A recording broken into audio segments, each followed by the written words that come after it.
Hi ಎಲ್ರಿಗೂ ನಮಸ್ತೆ. Sunday mini vlog 2-3 ದಿನಗಳಿಂದನೇ plan ಆಗಿತ್ತು.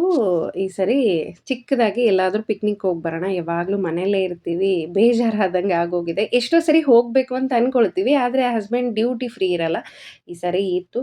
ಹಂಗಾಗಿ ಹೊರಡೋಣ ಅಂತ ಹೇಳ್ಬಿಟ್ಟು ರೆಡಿಯಾಗಿದ್ದೀವಿ. ಸ್ವಲ್ಪ ವೇಟ್ ಮಾಡಬೇಕಿತ್ತು, ಹಾಗಾಗಿ ರೆಡಿ ಆಗಿಬಿಟ್ಟು ಮನೆಯಲ್ಲಿನೇ ಫೋಟೋ ತೆಕ್ಕೊಳ್ತಾ ಕೂತ್ಕೊಂಡಿದ್ವಿ. ಆ್ಯಕ್ಚುಲಿ ನಾವು ಹಾಗೆ ಹಸ್ಬೆಂಡ್ ಫ್ರೆಂಡ್ ಫ್ಯಾಮ್ಲಿ ಹೊರಡೋದು ಅಂತ ಹೇಳ್ಬಿಟ್ಟು ಡಿಸೈಡ್ ಆಗಿತ್ತು. ಕೊನೆ ಟೈಮಲ್ಲಿ ಅವರು ಬರಲ್ಲ ಅನ್ನೋದು ಗೊತ್ತಾಯಿತು.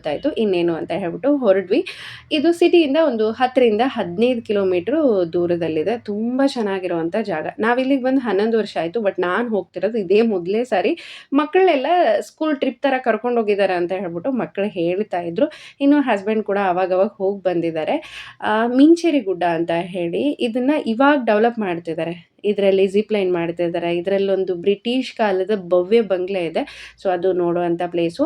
ಮಕ್ಕಳೆಲ್ಲ ಸ್ವಲ್ಪ ಮುಂದೆ ಕಳಿಸ್ಬಿಟ್ಟು ನಾವು ವಾಕ್ ಮಾಡ್ತಾ ಬಂದ್ವಿ. ಇಲ್ಲೆಲ್ಲ ಚಿಟ್ಟಿ ಬಾಳೆಹಣ್ಣು ಸಿಗುತ್ತೆ ಅಂತ ಹೇಳಿದರು. ಸೊ ಹಂಗಾಗಿ ತೊಗೊಂಡೋಗೋಣ ಅಂತ ಹೇಳಿ ತುಂಬ ಚೆನ್ನಾಗಿರುವಂಥ ಹಣ್ಣು ಸಿಕ್ತು.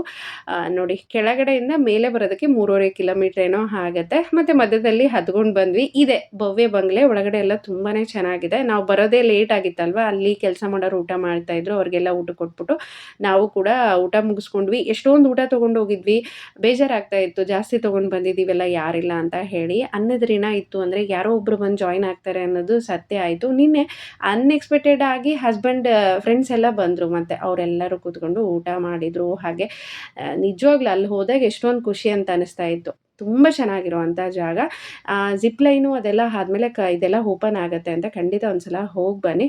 ನಾವು ಓಡಾಡಿ ಫೋಟೋ ಎಲ್ಲ ತೆಗೆಸ್ಕೊಂಡು ಹೊರಟು ಬಂದ್ವಿ. Please subscribe.